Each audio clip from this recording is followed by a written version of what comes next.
सैला मामलतदार कार्यालय में सभी गांवों में किसानों की उपस्थिति, जिसमें नकली उर्वरकों के शिकार विभिन्न तालुकाओं के किसान आज कलेक्टर पास भीख का कटोरा लेकर न्याय की गुहार लगा रहे हैं। वास्तविकता यह है कि यह प्रशासन सोया हुआ है, प्रशासन के, क्योंकि पिछले 15 दिनों से जिले में अलग अलग लोग नकली खाद के शिकार हो चुके हैं, लेकिन प्रशासन गहरी नींद में है, क्योंकि इतने दिनों के बाद भी कंपनी या उनके एजेंटा के खिलाफ कोई कानूनी कार्रवाई नहीं की गई है। प्रशासन को किसान को न्याय दिलाने में कोई दिलचस्पी नहीं है, इसलिए आज किसानों द्वारा अपने शरीर पर नकली खाद की बोरियां पहनकर लोग भीख का कटोरा लेकर न्याय की गुहार लगाते हुए अनोखा कार्यक्रम आयोजित किया गया। याचिकाएं तेज कही गई, साथ ही आम आदमी पार्टी के कार्यकर्ता और जिलाध्यक्ष रमेश भाई, मेयर मयूर भाई, सकरिया देवकरण भाई, जोगराणा भाई और आसपास के किसान मौजूद थे।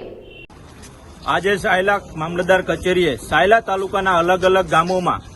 જે ડુપ્લિકેટ ખાતરનો વેપલો થયો છે ને એના કારણે ખેડૂતને પરિસ્થિતિ એવી છે કે રાતા પાણીએ રોવાનો વારો આવ્યો છે, ત્યારે ખેડૂત જાય તો જાય ક્યાં। આજે મામલતદાર કચેરીએ પોતાની જે રજૂઆત લઈને આજે અહીંયા આવ્યા છે અને ખેડૂતની એવી રજૂઆત છે કે અમે જે કંઈ ખાતરનો ઉપયોગ કર્યો છે એના કારણે આ વર્ષનો અમારો પાક નિષ્ફળ ગયો છે અને એ નિષ્ફળ સાથે સાથે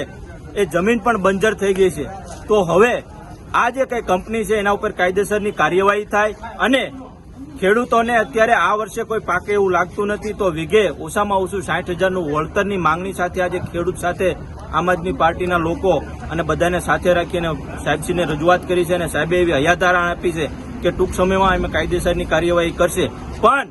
અમે તો કહેવા માંગીએ છીએ કે તંત્ર હજી પણ ઊંઘતું છે। જો તાત્કાલિક અસરથી કાયદેસરની કાર્યવાહી નહીં થાય તો આ લોકોને બીજું તો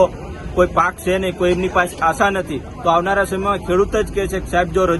આની યોગ્ય વળતર નહીં મળે તો અમારે અહીંયા આત્મવિલોપન સિવાય અમારી પાસે કોઈ રસ્તો નથી।